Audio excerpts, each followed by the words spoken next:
চাউলের দামও ঊর্ধ্বগতি, তেলের দামও ঊর্ধ্বগতি। এক লাফে 14 টাকা প্রতি লিটারে বাড়লে এটা তো আমাদের জন্য কষ্টকর। একটু কমের ভিতরে থাকলে সবাই নিয়ে খাইতে পারবে। যারা সাধারণ ক্রেতা তাদের জন্য অনেক কষ্ট হয়ে যায়, দিনমজুরদের জন্য কষ্ট হয়ে যায়। যদি আরও একটু কমানো যায় তাহলে সবার জন্য একটু উপকার হয়। এই জন্য যারা দায়িত্বশীল আছে তাদেরকে বলবো যেমন তারা কমিয়ে নেয়। যদি ওই দামটা করে তাহলে তো ভালোই, আর বেশি হইলে তো আমাদের জন্য অনেক অনেক ইয়ে হয়ে যাবে, বাড়তি হয়ে যাবে। এটা নিয়ে আমাদের অনেক সমস্যা হয়ে যায় সবার, আমার জন্য না, এটা সবার জন্যই। একটু কমের ভিতরে থাকলে সবাই নিয়ে খাইতে পারবে, নাহলে একটু সমস্যা হয়ে যাবে সবার জন্যই।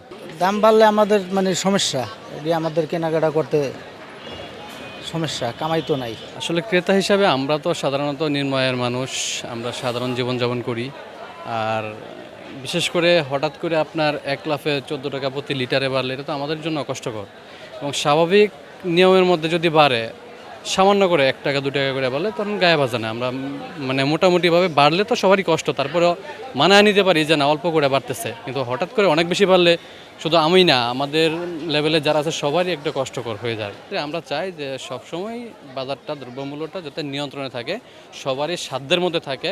যাদের হিউজ পরিমাণ টাকা আছে তাদের তো সমস্যা নাই, আমরা তো যারা নিম্ন আয়ের মানুষ তাদের জন্য কষ্টকর হয়ে যায়। এই জন্য নিয়ন্ত্রণে থাকলে সবার জন্যই ভালো। তেল ছাড়া তো কিছুই রান্না করা যায় না। তো তেলের দাম যদি বৃদ্ধি করে তাহলে তো মানুষ কীভাবে চলবে? এবং চাউলের দামও ঊর্ধ্বগতি, তেলের দামও ঊর্ধ্বগতি, সব কিছুই তো তাহলে ঊর্ধ্বগতির দিকে যাবে। তো এটা তো আশা করি না আমরা বর্তমান সরকারের কাছ থেকে, কারণ বর্তমান সরকার তো বলতেছে যে সব কিছুর দামে কমাবে, কিন্তু যে অবস্থা করতেছে এটা তো মানুষ কষ্টে আছে অনেক, এবং আরও দিন দিন মানুষের কষ্ট আরও বেড়ে যাচ্ছে। উনি বাজার মনিটরিং করে নাই, কিছু করে নাই।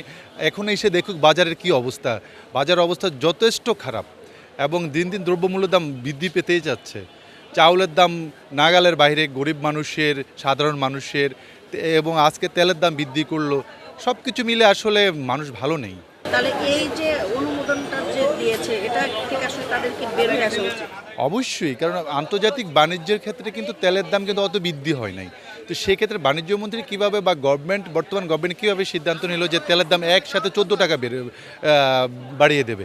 এটা তো আমাদের কাছে একটা সন্দেহজনক, কারণ বাণিজ্যমন্ত্রী একজন ব্যবসায়ী। তো সেই হিসাবে কি ব্যবসায়ীদেরকে সুবিধা দেওয়ার জন্য কি উনি এই কাজ করেছে, সেটা আমাদের প্রশ্ন।